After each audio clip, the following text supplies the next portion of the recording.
Hey guys, I'm gonna keep this short. So Cedar Post did a thing last month about I guess Iwo Jima or whatever, and they were talking about how I guess this guy's comments were talking about how oh, my ancestors came here and they earned the right to be here, and they fought in a war. I fought in the judge told me to go to the army or prison, and my son's in the military. My youngest is going there too. That's like the dumbest shit ever. What you're telling me is you're a loser, and that's all you could get was the military or prison, and you're proud to be a fucking loser. I'm not saying that I'm judging you for being a loser, but if you're telling me it's one or the other, you probably weren't very smart anyway. And that means you're not better than me or anybody else out here on the streets. Okay. So the guy went on talking about the do nothing crowd and all that. And nobody out here is talking about that. And if you're trying to compare the 30s to America today, you're fucking stupid. I mean, like, that's what I come to realize about reading Cedar Post, learning about white people, is that white people will always attempt to justify. And when they can't justify, they'll try to give you an equivocation like, well, my ancestors made it in the 30s, you can make it. This isn't the 30s. This is in the 20s. Okay? We have not recovered from the recession. And the jobs are out here.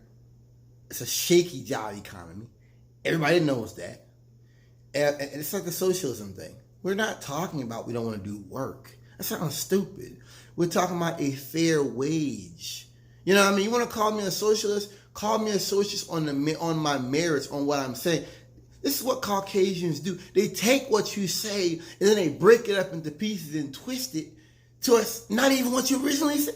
That's what they do. And it sounds, to a person that got half a brain, it sounds dumb, dude. We're not talking about no work.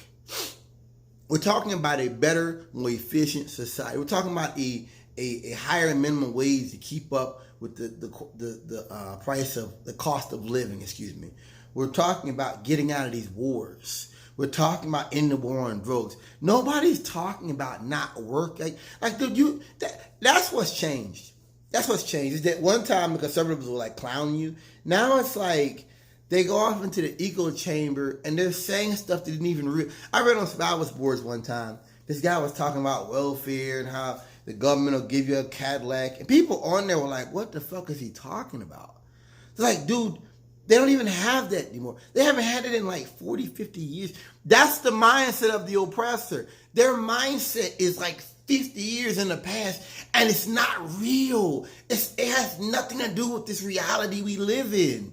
So they'll sit up here and tell you about the judge either throwing you in jail or tell you to go to the military. That means nothing to me. That means you were lucky. You want to tell me for whatever, you didn't tell me what crime you committed, but you want to sit up here and say that you're better than all the other folks who come from broken homes, who are all messed up, because the judge told you, gave you an ultimatum to go to the military or prison? No, man, you're not better than nobody else. You just got a chance. You got a chance. I don't think you can compare World War II to what you had with the Iraq War, with these invade with Vietnam. I don't think you compare them. I think that these wars since have been imperialistic misadventures, or adventures for the people who wanted it, whatever. This stuff has nothing to do with freeing the world from fascism. This is about warmongering, pure and simple. We're watching the fall of an empire. We're living inside a crumbling empire, and everybody with a brain can see it.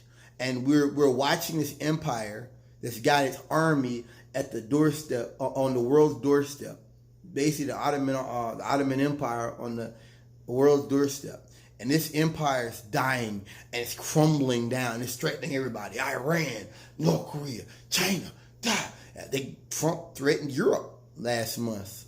He was going to put tariffs on the auto. I mean, this is what we're watching. And Trump is but the newest incarnation of the Southern strategy. That's all he is. Nothing new about it. Nothing special about it. He's just nasty. He's more blatant. He talks about taking the oil. That's what we're talking. Nobody's sitting here saying we don't want to work. That sounds dumb, dude. We're saying we want to stop funding these useless, endless wars. And if you're attempting to somehow equivocate the judge 30, 50 years ago giving you a chance between prison and the military, dude, you sound stupid. That sounds like something a white guy says to a bunch of other white guys somewhere. Nobody else thinks like that. Nobody. Your ass probably should have went to jail. Peace.